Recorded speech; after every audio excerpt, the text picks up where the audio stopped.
Welcome to Mystery of the Soul. I'm your co-host Leo, a psychic medium, a Reiki master, an EFT tapping practitioner, and a shaman.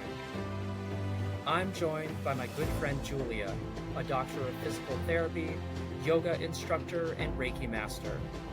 Our podcast explores the depth of the soul, the spiritual, and the supernatural.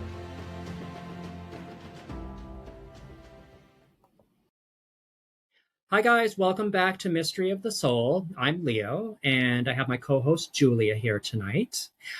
Before we forget, just a reminder, don't forget to like, subscribe, and share us. And share us up, talk us up, share our episodes, because we have a lot to say. So tonight we have a special guest with us, Dr. Loddie Foose, and she goes by DocDocFoose. And so, Loddie, I'm going to turn it over to you and introduce everyone to yourself. Well, I'm excited to be with you, Leo and Julia, and with all your listeners. I have an interesting eclectic background. So DocDocFoose comes from quite a few years of engineering training. And after that, I went into the corporate sector within the healthcare industry. I became an executive in the healthcare industry and had the wonderful opportunity to work with people and governments all over the world. And then a few years ago, I went into a really quiet space. So I left my corporate role and I just sat in stillness. And I also did way more hiking in like 2 weeks than I did in the prior years. And my goal in that space was just to see what wanted to emerge on its own, right? In this human journey, as we're exploring what are we about, who do we want to be in the world. And so all sorts of interesting, fun things started happening. Like I built a leadership development program for women. I launched a nonprofit fund. I wrote several books in poetry and fiction. And I'm just here to have fun with you guys and see where we want to explore this mystery of the soul. Very exciting. Loddie, what was a moment or maybe some moments that kind of cracked that door open for you to create that switch? Yeah, that's a great question because it's a really big jump, actually. Yeah. Right? I mean, Yeah. you're following a path that has like a certain natural rhythm that everyone recognizes, and there's still opportunities to keep going down that path. And all of a sudden, this other door opens, and you wonder what's past it. So for me, it was actually, I don't have a great, even though I have an engineering and business background, I don't have a great explanation for this.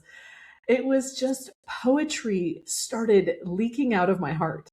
I meant by that, I would walk under a tree and I'd hear a poem. I'd wake up in the middle of the night and I'd hear a poem.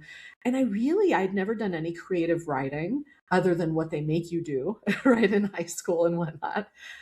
And so to have things coming out like something inside me has broken and I cannot seem to stop the waters of my love song. I was just blown away by this stuff. I was like, what is this? What part of me has access to this? So really, it was a journey, an invitation that I couldn't not take. I had to see what else was on this fork in the road that I didn't even realize existed. Did you have like any apprehension with this big switch? You mean that F word, fear? We'll call it what it is, right? Fear is a very interesting companion, right? It's always there in life. It's always staring us down from various corners as we walk around in the world. But I also find that it's the biggest lie in life, right? Fear is something that tells you something can't be because it's not in your current field of perception or what you've previously imagined. But as you start walking through that and past it, as you really walk in the light of your own courage, you start to get this sort of excitement that's so delicious and so tantalizing and so interesting that it blows fear away. Right? It's still there. You can acknowledge it and go, oh, there's my old friend fear. But you can choose to keep walking. And that's what I did. And, it's not, I don't want to minimize that it's not a challenging thing to make these types of big changes or decisions in life. And I remember, I was the career leader for my family, and my husband said to me, he's like, would you be doing this if I wasn't working? Because it was a big change for us financially as well. And I didn't even realize what my answer was going to be until it came from deep within me and out, the same voice that gave me the poetry in the first place. And I said, yes, even if I had to sleep on people's couches. Now, I'm not sleeping on anyone's couch, but that statement just reflected back to me the depth of the commitment that I was ready for in my own transformational journey. What are the things that you tapped into, Loddie, or resources that kind of gave you the courage to kind of just move past the fear? It's a really interesting question. So often in life, we're asked to rush from one thing to the next. So when I told you earlier that I felt called to really sit in the space of stillness, I would say it's that stillness itself that served as a really powerful reservoir, like a reminder that underneath all the labels and the self concept and other people's concepts of me that I had developed and lived into over life, underneath all of that was this limitless potential where my story wasn't fully crafted and written. And I was being invited to really sit in a space where I could co create that. And you can call that whatever you want, like co-create. Who's the co on that? You could say it's the universe. You can call it whatever you want. But I really think that there's this space for all of us to live beyond any limiting concepts that we may have held about ourselves or that may have arisen from our lives externally, and just see what actually wants to come to the surface. I'm middle aged. So for me, having actually built a little bit of stability on which to lean really helped with that. And that type of leaning into our limitless potential looks different in different moments. So, for example, a struggling mother of two who doesn't have anyone else to financially connect with or get support from. Maybe that person, it's not that letting go into their potential is, stopping their job and going into a space of poetry, right? But each of us knows what it is. And sometimes it's just the quiet of saying, you know what? I'm going to carve out this moment and go for a walk. It doesn't have to be some big shift that just redefines everything. And sometimes it is. But I find that living into the quiet space within each moment is the ultimate guidance that we need for what does this moment call for? And this one. I think, Lottie, it's one of those things. I was a single mom, and I had two young boys.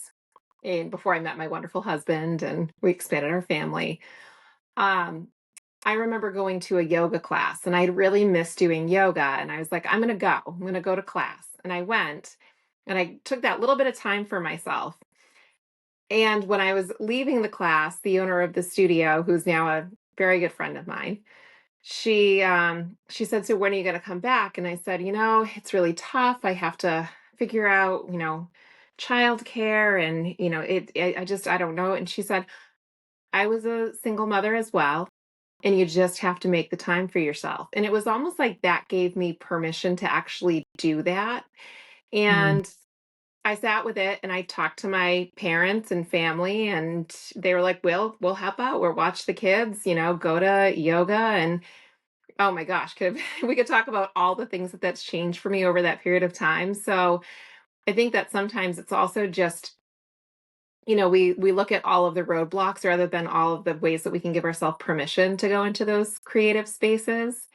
And like you Mm. said, not everybody has the ability to do that as easily, maybe as it looks like it is for somebody else, but you don't know what somebody else's roadblocks are, right? So I think that, it's a beautiful thing when you've got the support and you feel like, I can take the leap. But I feel like no matter what, there's always going to be some level of fear, no matter who you've got for backup or who you don't. I feel like that's always there, right? That's so well said, Julia. I think those deepest resources always emanate from somewhere within ourselves. Now, that doesn't mean that we're not reaching out to a community for ideas, for support, help, etc. But that quiet question starts within. Is this something that I want for me? Yeah. And once you really decide, you're like, yes, and you give it the big yes with the capital Y, everything else will start falling in place to support that. And it doesn't mean that it's easy. Like I was actually raised by a single mom, and I had a very challenging childhood. And, we lived in poverty, and um, education became the big yes for me to be able to move beyond that into a new space where I could also enable support for communities and people the way that I Mhm. wanted to envision the world. And I think as we all claim that yes with a capital Y about the world that we want to see, the world that we want to imagine and create together, we actually pull it into, right, from an abstract thought, that space of creativity, we pull it into what's possible now. And we start living into that potential. And that's what creates everything else. And that's been the basis of the nonprofit work and the grassroots work that I've also done in my life. Loddie, would you And I, say your childhood and or what experiences like support that just really deep drive that you have that keeps you going and getting up every day for your mission? Oh, for sure. I think that everything shapes us, and especially those early challenges, traumas, whatever you want to call them.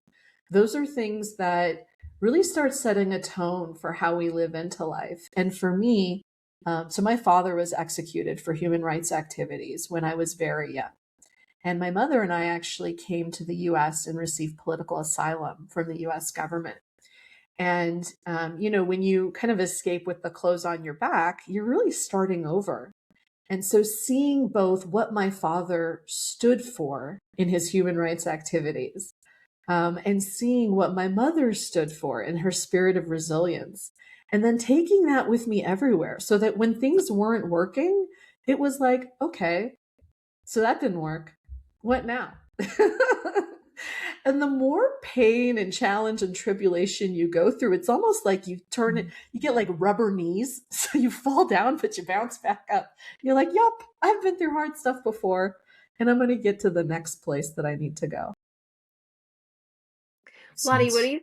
what do you think is one of the first like internal shifts that happens when people are kind of converting that like pain or trauma into more of that power? Ooh, that's a really juicy question, Julia. We should Yeah. sit with Going in. curiosity in that question. I think part of it is recognizing that these things happen to us. They were experiences, but they don't define us, right? As soon as we start to define ourselves by any experience, whether you want to label it as sad or happy, it's like putting a little box or a border around who we are. And because each of us, all human beings, have inherently a much deeper and limitless potential native within ourselves, Mm. when we define ourselves by anything, including by our traumas, it makes it really challenging to move beyond those. So I didn't actually realize how much my traumas impacted my life. I can say now, as someone who's looking back from a wiser place and many more decades on the earth, that actually a lot of those, the early drive to do well in education, do well in school, do well in jobs, it came from wanting security, right? I grew up with a lack of security when I was very young. And so all of these things, they shape us, but they don't need to limit us. So as long as we're willing to go into that space where we're like, yes, this is a part of my history. It's a part of my story. And what's the vision I have for the future? And then where can these things start to bridge? Like I started writing these stories unexpectedly from the same place that the poetry came from, right? So it's all surprising for me as well. I started writing these stories called storybooks for your inner child. And I didn't realize that that's what it was until the first story was done. I literally approached the story with the same spirit of curiosity I had brought to the poetry. I was sitting there and I said, well, if the quiet corners of the heart have poems in them, what else do they have in them? I want to go looking, like a little kid looking for treasures. And so I sat really quietly and it's like I could hear a story coming out. So I started capturing the narrative. I was like, oh, where's this going? I don't know. I don't have an expectation on it. And when it was done, I read the story over and I cried because it was a beautiful story and it was a deeply touching human story. It was also a mystic and spiritual story. It was so many things that I love. And I looked at it and I was like, this is a healing story. Where did it come from? Well, guess what? I don't think I could have written any healing stories if I hadn't also lived through my own traumas. Mm. And every human being has those. But what do we want to build and create from that place? The great poet Rumi says that the wound is the place where the light enters us. Mm. And what I would add is that it's also the place where the light exits us, because it's the very same light. I read something recently that instead of thinking about something's happening to you, think about it more of something's happening for you. It's instead of like taking it on like this happened to me, like this is happening for me in order for me to experience things and have that happen in order for me to either grow or learn something. Like if we look at it, I think from that perspective, it just kind of changes, I guess, your power in that situation. I think it's like a little bit of an energy shift. It is, and it's a really opening one. And that's such a beautiful one, Julia. I use that as well. I do a lot of work with women, and I use that when coaching women. And when you step into that space, it doesn't mean that, wow, this is great. I definitely would have selected this, right? No, never. Trust me, I'll be the first to say that. See, I can tell, Julia, you have specific thoughts or experiences in mind that you're applying this to. But when we step into that space, it just opens something new up for us. How can I learn from this? What does this allow me to do or be that I couldn't when I didn't apply this question? Well, actually, let me invite you. I mean, this is your podcast, but now I'm just having fun with you and learning from you too. So, what's like something that just comes to your mind or heart where you can apply that question? Why is this happening for me? And it kind of softens the edges for you. It helps you see it differently. It does. And I have shared, previously that I was a victim of domestic violence. And I remember afterwards, and I've said this before, I said to my mom, like, why did something so horrible happen to me? Like, I really think like I'm a good person. And her simple explanation was, we don't always truly appreciate all of the good if we've never experienced the bad. And I sat back and I thought about it and I was like, I really don't know how fortunate or how lucky I am with so many aspects of my life. I have, so much that's available and ready for me and I have, supportive family.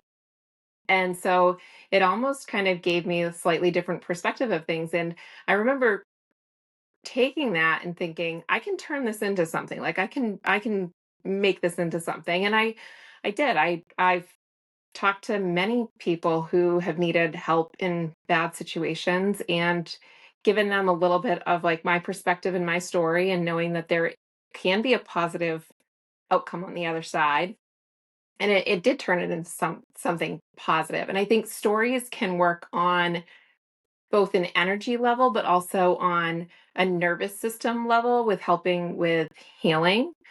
And so I think that's the other part of it is that, having had those experiences and the way that that shifted so much for me in terms of my journey and what I wanted and needed to experience, what my soul was looking for.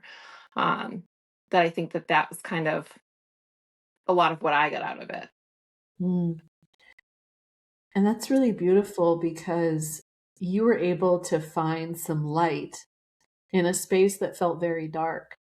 And then, it sounds like you shared your experiences and what had happened for you and what had opened up for you with others. And those others were probably also sitting in a space where they were like, it is so dark here. I can't Yes. imagine there possibly being any light.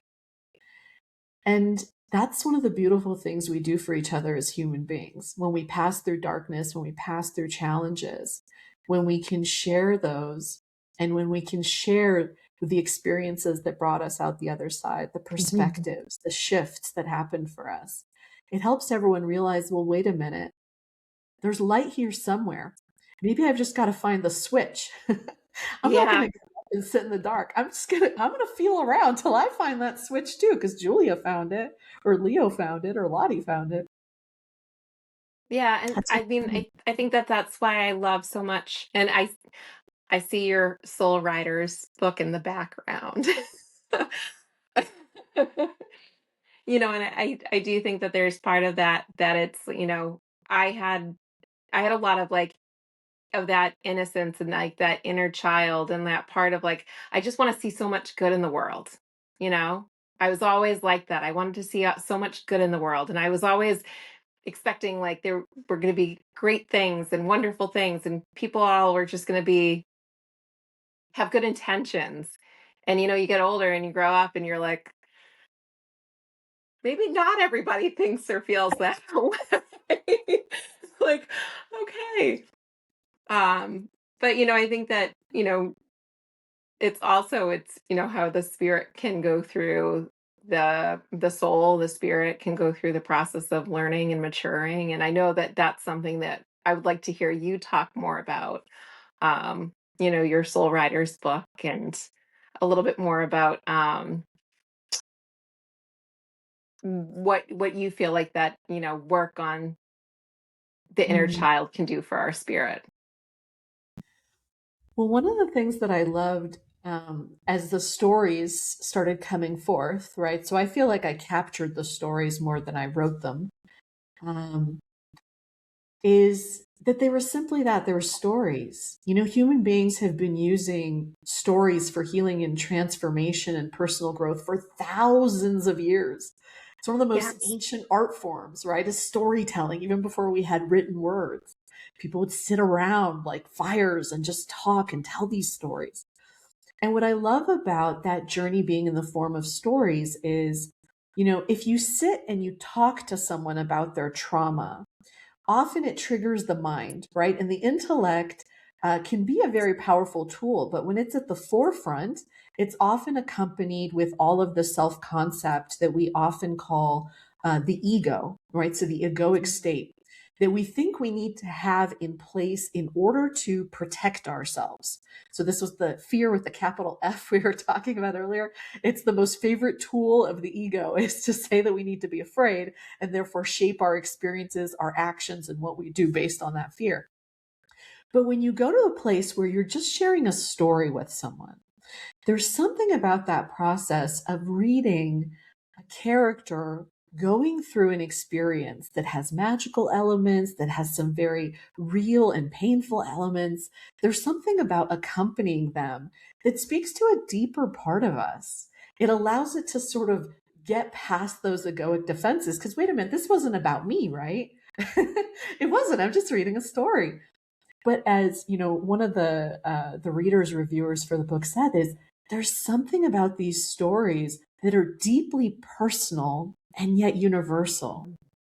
And I think that that's a really beautiful and fun place to kind of play with. So, the books have other tools in them as well. Like they have reflective questions for those who want to go deeper with the stories and see where the stories touch them and what else they can sort of get out of that journey.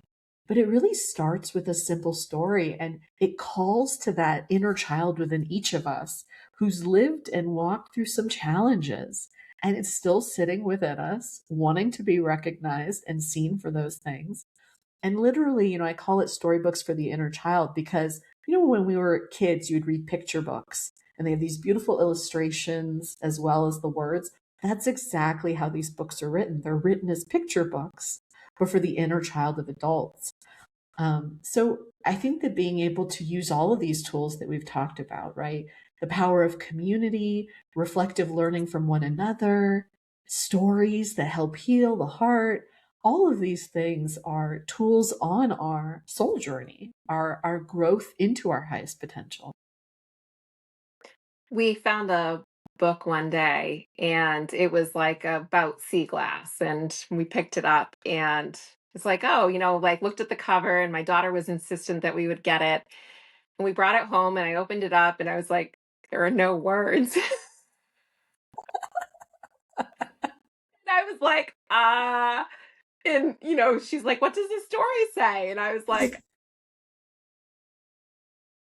I don't know. And it's so funny that it caught me off guard, but then I thought about it and I was like, well, you know what? Let's look at the pictures and why don't we talk about it? And I think that it's meant for us to tell the story together. And it was just really interesting how, I was like, 40 years old, 42 years old, and my daughter is 2, and she's like, we're telling the story together. And she's coming up with all these ideas, and I'm sitting here and I'm like thinking of like the literal, like, what is this story? And it was so funny because I was like, she's got this creativity just bubbling inside of her. And I'm like, I have to think, oh my gosh. Well, we have a lot more filters in place as adults. We've got Yes, all the filters of, yeah, exactly. It's the I should, or does this make sense, or all those things. And your little girl is sitting in a space of play, right? It's the yes. space that each of us is actually the most creative from when we have that sort of ability to engage in fun, unfiltered ways in these creative activities. I actually love that. I do have words in my books. Maybe eventually I can have a version that's just illustrated and no words, and it's just an invitation to play. That sounds fun. Yeah. I mean, I do think a little bit of like prompting with words is super helpful for us adults who are struggling in those moments. Julia's like, "No, don't take out your words." Hang tight, guys. We'll be right back. So, Loddie, I have another question for you. Um, so, with the current climate of the world is pretty complicated right now. It's pretty heavy. What advice would you give people? Because a lot of people right now are feeling powerless. And with your life lessons, what advice would you give people on like how to even navigate through all of this? Hmm. That same power for potential for creativity exists within every single one of us. That same thing that some of the greatest leaders that we still celebrate, whose words of wisdom we still share, that same potential and power that was coursing through them, that deep seat of consciousness is coursing through every single one of us. And it starts with allowing ourselves to enter that space. Right? We talked earlier about adults have so many filters and boundaries and hard lines that we draw. What if we enter that space of just pure potential? We start gently letting go of some of those layers. We allow ourselves to step into a space that feels a bit lighter. And, we might go through some rituals to help with that. Maybe someone does yoga, someone has tea, someone goes for a run, right? It's some people like that helps to have some rituals around this. But then we just start imagining what's the world that we actually want to see. And this reminds me, Leo, of the in our quick catch up before the podcast, the conversation we were having about this road on my website called the Imagine Road. Mm-hmm. And everyone can go on there and add a brick to the Imagine Road.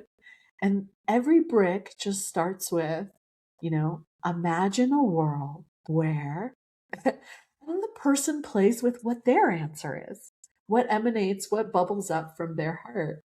And it's when each of us sits in that space collectively, not just on the website, but we sit in that space when we come into community, when we come into a group, we come into a room, we go into a meeting, we're interacting with someone at the grocery store, whatever it is we're doing. If we go into that space, because it is a heart space, it's an energetic space, and we hold that moment without all of the tethers and the weights and the history of the past, we can acknowledge those things, but we don't have to allow them to build our future, right? The past doesn't dictate the future. How could that ever be? The past is memory and history. We dictate the future. So as we sit in that expansive space of potential, what interesting things start to arise, not just from us, but because it's an energetic space, it's an invitation to everyone else that we're interacting with.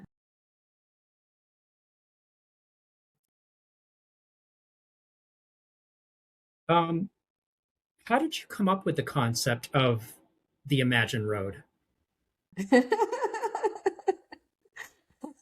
Well, we had to take a path somehow to get to the Right? future. So it's like your yellow brick road, right? It's the yellow brick. And, this idea of let's have a future that's filled with light. Okay, how do we get there? Well, there's all humanity, there's billions of us, and we ask ourselves that question. And we can tell, let's be honest, like you said, Leo, we've maybe taken some turns that weren't the best towards building that future of light. We maybe didn't build the perfect structures and systems to really allow this to be a world that works for everyone. Well, guess what? We get to still keep building this world. So where do we want it to take us? What's that future we envision? So the concept behind the Imagine Road is pretty simple. There's a light-filled future, but we have to imagine and then create the road to get there. And it starts by sitting in that space of potential. What is it that we imagine? And then you start taking action, but you don't do it from a place of, oh, I've got to save the world now because stuff sucks. Man, that's a happy place to be. You can't get out from under the weight on your shoulders. But if you instead go to that place where Julia's little girl was, ooh, I get to imagine and create this world. What story will I tell? How do I shape it? And where do you shape it? You can only shape it in each moment as it occurs. So we may think, oh my gosh, it's so hard. How are we ever going to get there? Well, no, you're thinking so far into the future and you're thinking about collective generations of people working on things.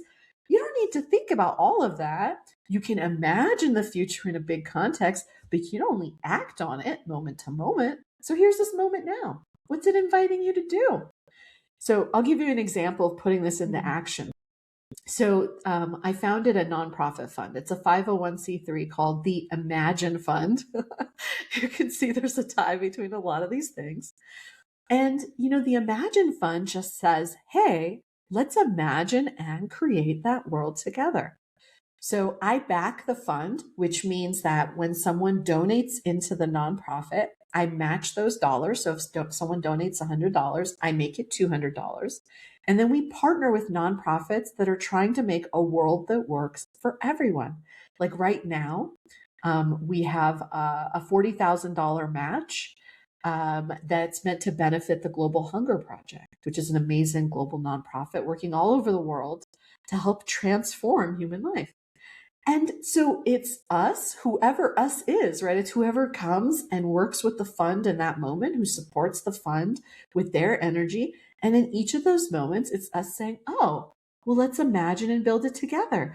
And so that's a place where, creativity meets play, meets leadership action, right? Leadership action, when you sit in that space of stillness, doesn't actually tell you to sit still, right? There's a phase of sitting still.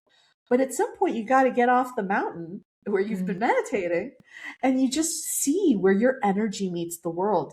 But as long as you're doing it from a place of the weight of the world, you're not going to be able to have your joy lift you through it. And your joy is like an energetic fuel. Man, you turn that on and there's so much that you can do. Just think about days where you felt more energized Mm. and think about what you were able to do with that day versus days where you were just like, oh my God, this day is going to suck, right? We live into the potential that we create. I can tell from that laugh, that's familiar. I think we all can relate to that at one day or another, right? Um, Lottie, I have a question. I think a lot of people try to pursue spirituality and are trying to like escape from a lot of what's happening in the world. Mm, How do you think we can practice going through that spiritual awakening, but still staying fully engaged in what we're doing? Work, relationships, family, the whole thing. Because I think that Mm, that's something that, a lot of people are looking to like disconnect. And it's hard because so much of what we're seeing is just, it's so performance driven or it's based on urgency. So it's like that go, go, go now. So it's almost like people just want to unplug from it. But what do you think we could do to still experience it and still have that, not unplugging, but just that ability to still awaken and experience spirituality, but do it in a way where we're still engaged? Because it sounds like that's what you're doing based off of what you just shared with us. So I applaud you, number one. But number two, tell me more. And by the way, I want to be clear, this doesn't mean that everything in my life goes perfectly and exactly as planned. That would be pretty boring actually. Right? Plenty of things go wrong or don't go quite the way I expected. And I have those moments where I'm like, oh, that was disappointing. But then one of the things I've trained myself to do is go, oh, how am I going to grow from this? And this actually goes back, Julia, to what you were saying. Instead of why is this happening to me? Why Mhm. is this happening for me? Oh my God, I'm exhausted. I have a headache. I just came home from a long day of work and my kid is throwing a temper tantrum. Well, that doesn't feel good if you just focus on it that way, right? But No. if you just breathe into that moment and you do say, what does this do for us? What does this do for me? First, you start with your noticing. You just notice, where are the sensations? Where's the tension in your body? Right? That's where our body speaks to us. When we're feeling stress, fear, anxiety, Mm. exhaustion, any of those things, you might feel it as a tightness, perhaps in the chest, perhaps in certain muscles, as your shoulders or other things tense up. You might notice that your breath changes, right? It might be more shallow instead of more deep. And it seems so simple, but the art of noticing what's happening physiologically in your body actually brings you back, grounds you in the present moment. And neurologically, it's enabling your parasympathetic nervous system, which is a greater space for collaboration and calm and creativity, to actually step in and say, okay, this doesn't need to be a fight or flight response. And this isn't something that we're used to. I mean, my goodness, we learn how to spell and we learn math in school, but no one teaches us these things that are actually Mhm. about what does it take to be a human being thriving through challenges. I was listening to a talk by Ram Dass earlier today, and he goes, you know what? You sitting on the mountain by yourself on your meditation cushion. Oh, it's really easy to get high. Right? Your energy can just lift and lift and lift. Okay, but now try living downtown. Okay, now try living downtown with kids. Okay, now try living downtown with kids and a job where maybe your boss doesn't like you. Okay, now try, and he's just like, where do you want to go with it? I mean, that is the practice. Mhm. That is the practice. It's only when we try to run from it, right? And we've all done this where we're like, oh man, where's that glass of wine, that beer? Like, where's the Netflix? Like, it's only when we try to run from it, where we try to numb it, that it doesn't give us that opportunity to grow from it. Mhm. The same thing Yeah, I works with think physical pain. yeah, what I wanted to say is like what Julia was getting at also, I think is like a lot of people like you can't spiritually bypass what's going on. But I had a funny analogy go through my head about this. It's it's kind of like some people use spirituality as a distraction to kind of take us or unplug, out of situations or life in general. But it was funny, like the analogy I got is think of like maybe a favorite outfit. Or it's kind of like, do you remember when you were younger and you went school shopping for school for the fall and you get to get new clothes? And you were all excited to pick out new clothes and stuff. And so I see the new clothes as, or like a favorite outfit as spirituality. But you put the outfit on, you're not escaping your reality, but you're wearing those favorite clothes, which is maybe spirituality, to kind of move through your situation. Mm-hmm. So it's like you got your favorite pair of sneakers on, or you got your favorite jacket on to kind of move through life. Mm. Well, and I think we also have to hold ourselves in a bit of self-forgiveness, right? So when you feel like you're drowning, sometimes saying like, man, I just need a quiet minute to go sit on a meditation cushion, even if the cat is meowing for whatever or something. That is us taking a gasping breath of air when we feel like we're drowning, right? So self-judgment in those moments is not going to help us. No. Or telling ourselves that we can't have that quiet moment, we can't leverage that spirituality. That's not going to help us. But if we, like you said, Leo, if we treat it as something that, maybe to play with your clothing metaphor, at first we're putting it on, right? We're like, this is going to help me. And maybe for some people, it feels like armor. I can get through this. I know that I can if I just do my mantras enough, or if I just pray, or whatever it is. Over time, if you sit in that space more and more, rather than armor, it's almost like it starts dissolving into you, right? Becomes And it's part of just you. part of your being, regardless of what room you're in, what outfit you're wearing, what the season is, whether you have your jacket on or not. It's just part of your being. And you can more easily come from that place of calm. Because everyone has stuff that drives them bonkers or that pisses them off. So how do we hold ourselves in self-compassion as we're going through this journey as well? And laugh a bit at ourselves like, oh, I did that again. There's that trigger. I did it again. And you just laugh and you allow your peace to come back to you and you keep moving on. Yeah, I think the bigger part of it is it's like, I mean, I could take off and go on a yoga retreat in Bali and do that for like 2 or 3 weeks. And I might have a fantastic experience and it might feel very refreshing and, rejuvenating for me. And if I come home and I get right back into my normal routine and I'm not still able to take some small pieces, like, Leo's point of like, you put on your clothes. Now, mind you, I was the kid that I would get new shoes and I'd want to wear them to bed. Another story. But, if you have those like little things that you're practicing, maybe it's taking a breath, maybe it's sitting in a quiet corner, maybe it's going outside and taking that, I'm going to just take in the scenery of being outside in nature. Whatever it is, I think like having those little moments rather than think it's going to be this one big thing that's going to, oh, I don't think it's wrong to unplug here and there. So No, right. I think it's really helpful to do that sometimes. But I think for those people who haven't really kind of figured out how it all fits, I think it's a blend of both. It's not just like, oh, I go do this one thing and then oh, my spirituality is great. It's like it's a constant like tuning, a constant refreshing, a constant like how can I find those little ways to bring it in? And it could just be the teeniest, tiniest little moment.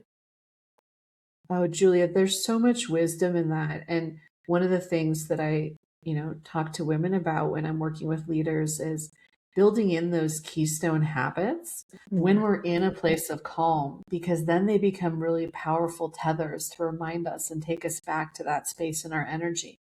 So, for example, I start each of my days and I end each of my days in that really spacious place of reflection. And it doesn't take long periods of time. You don't have to sit on a meditation cushion for an hour to get there. Yeah. If you practice with it, it's literally like this energetic space that you're entering within yourself. And then what you do is, as you're going through your day, either, use entering a new room as an opportunity, use moving to the next task or item or meeting in your day as a new opportunity.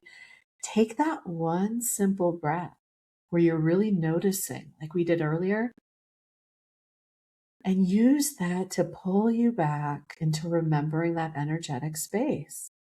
And it can be that accessible. But when we practice in our moments of calm, like when we first wake up, right? I mean, everyone brushes their teeth, everyone. And we think that this is so critical. And, my dentist, I can just hear her saying, don't tell people it's not. I get it. It's very critical. But the spiritual equivalent would be taking a mindful breath. And you don't even need to do it for a full 2 minutes, even one where you're fully present. And you take yourself back into that energetic space and allowing that to flow with you into your day, or at the stoplight, any pause. We're so used to picking up our phones. Oh my gosh, there's a pause in the day. Where's my phone? I can't possibly allow myself to be still because there's something wrong with that. Leo can tell you that when he first entered this room where we're recording this session together in the studio, I had my eyes closed and I was breathing. That's it. I was just noticing my breath because I was like, oh, look, it's a pause. My next thing hasn't started, but my prior thing has ended. What a gift. I'm just going to sit in this pause. Yeah, to move along or to go with the brushing teeth analogy, we can think of taking these pauses or moments as like mental flossing. There you go. You got to floss out all that gunk that the ego Right? puts in, all the I mean, you shoulds and could the just I'm do not the enough. floss, bring that. That's probably way outdated now with the kids these days. Gosh. Oh, Those who can't see this, Julia was literally flossing just now on the camera. yes. Flossing. I didn't stand up. I'm not very good at it. My children would tell you that. However, even movement, silly movement. Yeah. We've talked before about like ecstatic dance and like, just that like, oh, gotta get it out, whatever it is, whatever works for you. And it can be Lottie, different in different ways. yes. Lottie, you work with leaders, and one of my questions that I have is, what do you think conscious leadership looks like when it's really truly embodied? I think it's breaking all those boundaries that keep us thinking we're actually separate from one another. At the deepest level, we are fully one. We're fully interconnected. And when you really pull that truth into yourself, it changes everything about the way you view life, the way you view abundance, the way you view your career, your place in the world. Right? So in a meeting room, that fully embodied conscious leader is thinking about, how does everyone else fit into this thing we're trying to create, whatever this meeting is about? How do I create that spaciousness by being in that spaciousness myself? And then their words and their actions become an invitation for everyone else in that space, right? They're going to be engaging. They're going to be curious. They're going to be collaborative. And that feels very different than the opposite, which we've also all experienced at some point in our lives. And that same conscious leader, now they walk and they're not in a meeting room, but maybe they're in a voting booth, right? And they're thinking about the candidates. Which of these candidates best represents oneness, interconnectedness, can see the broader matrix of life and how we all connect one to the next, and how an action over here creates this ripple impact and shapes worlds and destinies over here. So that conscious leader, that simple embodiment of the truth of oneness, I think is so powerful. And it also reminds us that we are not alone. So if you're ever feeling like you've got a heavy mantle as you're going through the world and you're trying to make it a better place or whatever it is, it's because you've forgotten the oneness. You've taken on the mantle of separateness. Well, I am doing this. There's something I have to do. No, we're all one. And we each have a different part in that melody or in that puzzle or that story. I like that. Well, I like that you like that. Um, I have another question, and this was something that I had written down for myself. So, um, because we've heard a lot about the divine feminine, right? And Mm. you had written about the divine feminine not as a gender, but as a consciousness. So, what do you see happening collectively as this energy re-enters leadership, healing, and creativity? Hmm. Well, I think all of us can look at the world right now and say it's out of balance. Yeah. It is out of balance. And, we've been talking about things like gender equity for so long, we've kind of forgotten what those words actually mean.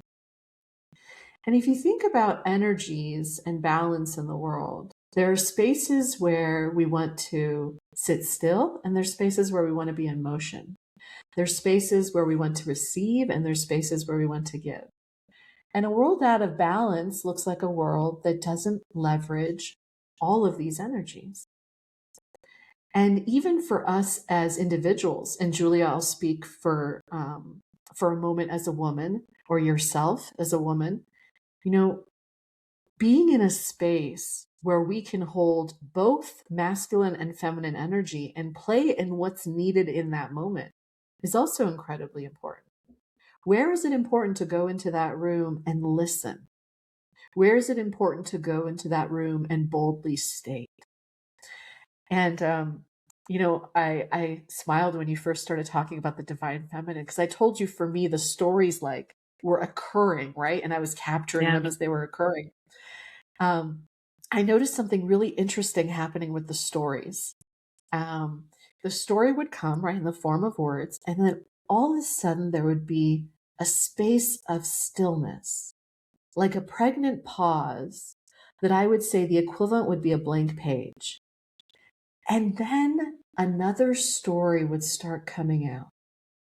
And that story had a figure, she with a capital S, that now as I'm reflecting across the series is this embodiment of the feminine divine. And what does that look like when it comes forth in the world and helps shape things and places that have long been thirsty for greater balance? Mm. So there's this fun mystic storyline that weaves through all the other individual narratives within Soul Riders. And I always get really excited when I go to that place of listening to see what's next in that story.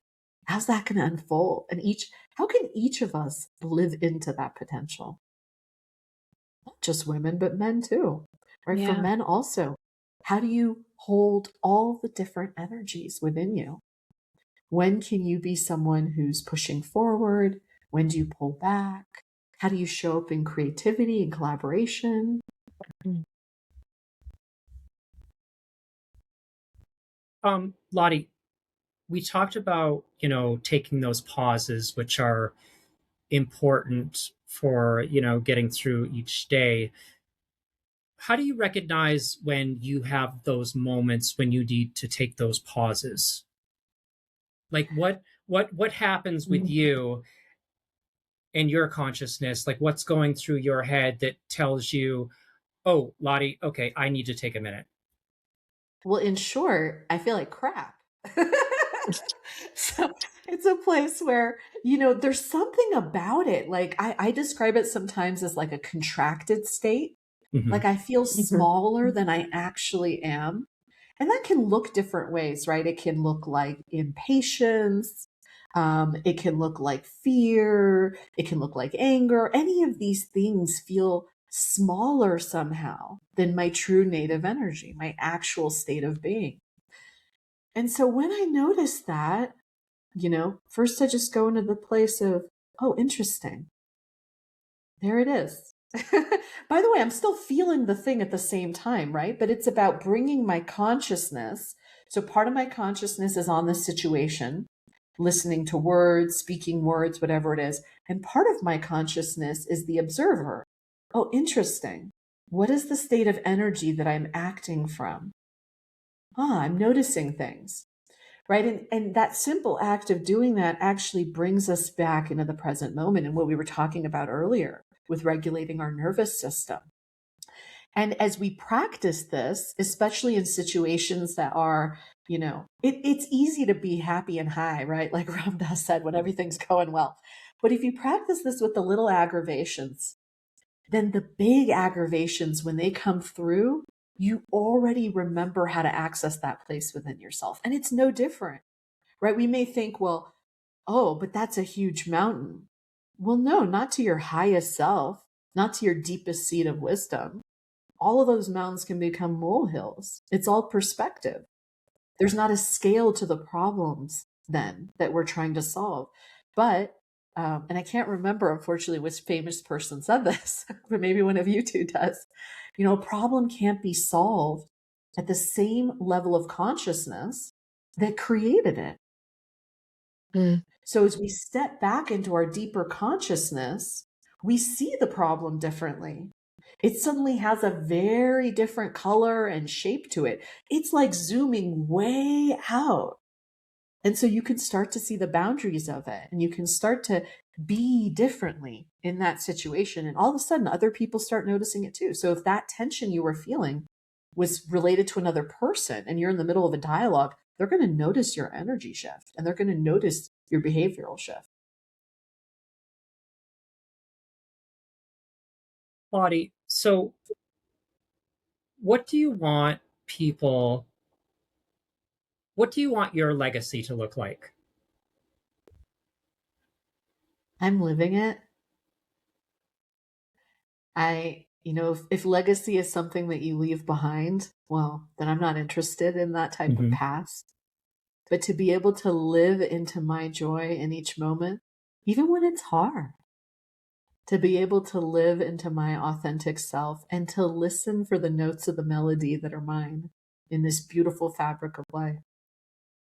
There's something so joyous about that. Even when it's scary, even when it's hard. Did you have anything else, Julia, that you wanted to ask?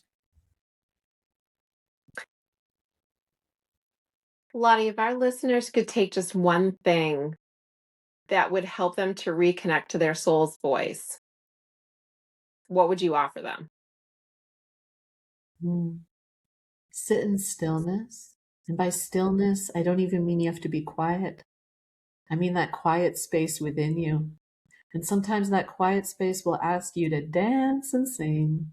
Sometimes it'll ask you to pick up a pen, go for a walk, go for a run, play with your child in the mud. Go to that place within that contains all the wisdom you could possibly ever need. Well, we've covered a lot of ground tonight. Yeah. Is there anything else that you wanted to add, Loddie, before we wrap up? No, I just think that life is inviting us in each moment. Life is inviting us. And even the things that feel hard or difficult, whether they be small or whether they be on a global scale, it's an invitation to realize our true selves and to wake up to that potential within. So come and play. And you can find me on my website, lots of fun things that I have that we've talked about here and beyond. And that's www.DocDocFoose.com. I love Great. that. That's Thank you, amazing. It's awesome. You should come up with some new nursery rhymes. Channel some nursery rhymes, right? My poems don't even rhyme, so I don't have the skills that Dr. Seuss does. All right, awesome. Thank you for being with us tonight, Loddie. Thank you. Yeah, thank you. And thank you, everyone, for joining us. And just a reminder again, don't forget to like, subscribe, and follow. And we'll see you next time. Have a great night. Bye. Bye, everyone. Bye. Thank you for listening to Mystery of the Soul. Be sure to subscribe so you never miss an episode. If you have a question, topic suggestion, or just want to say hi, we'd love to hear from you. You can visit our website at mysteryofthesoul.com. Reach us on Instagram, email us at mysteryofthesoulpodcast@gmail.com, and if you're interested in booking a session with Leo, visit his website at leojmccarthy.com.